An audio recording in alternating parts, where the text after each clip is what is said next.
چینل اوریدونکو ټولو ته سلامونه.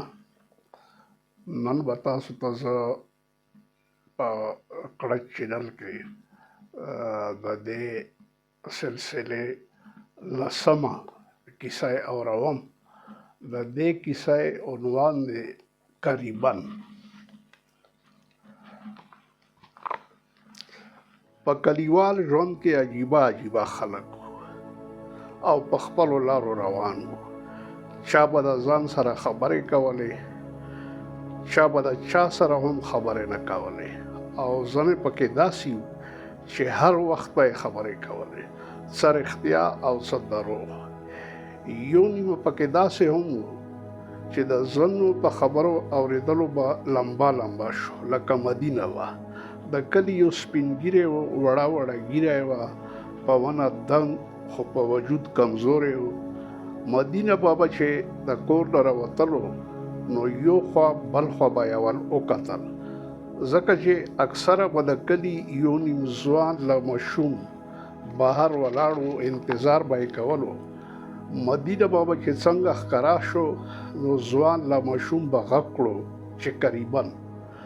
بس د قریباً په ویلو سره به ځوان له ماشوم منډې کړې. مدینه بابا خپلې پنسې راپورته کړې او ورپسې به په منډو شو. په منډو کې مدینه به ډېرې درنې کنځلې هم کولې. مدینه به بوډا و نو لږې منډې به یې چې ووهلې ساه به شو. ګني په منډه ښه تیز و، ځکه چې په ځوانۍ کې د اینډې لوبغاړی و. کوم ځوان له ماشوم به چې قریباً ویلي وو هغه به د غره خواته لاړو. مدینه بابا ستړی ستومانه او ساه نیولې واپس را روان شو، خو کنځل به یې هاغه رنګ کول. د کلي هر ماشوم او ځوان به چې د قریباً غږ کړی و او مدینه بابا دوی پسې منډې وهلې وې او د مور نیا کنځلې به یې ورته کړې وې. او ډېرو خلکو ته دا نه وه معلومه چې په قریباً مدینه به ولې لمبا شي. یوه ورځ د ځوانانو په محفل کې د کلي یو ځوان لیل چې امل رحمان نوم یې و هم ناست.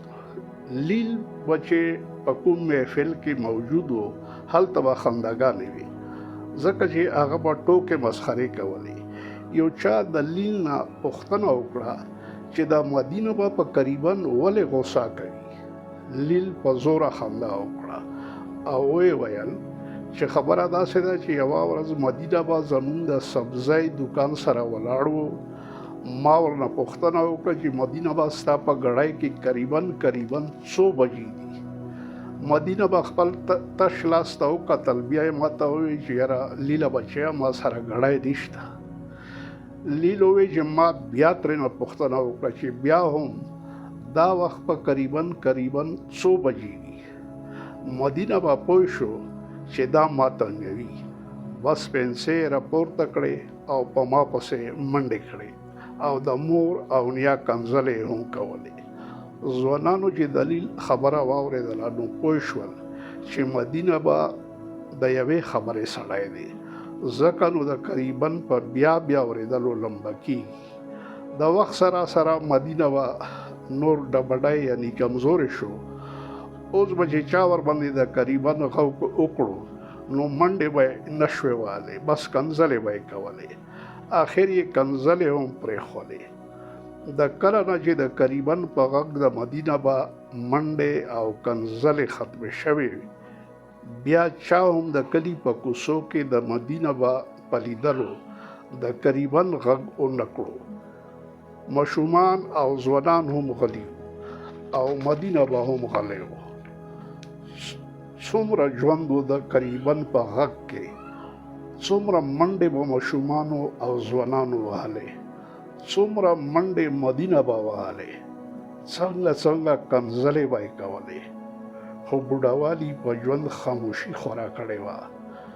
مستۍ، ټوکې، مسخرې او خنداګانې ورکې شوې وې.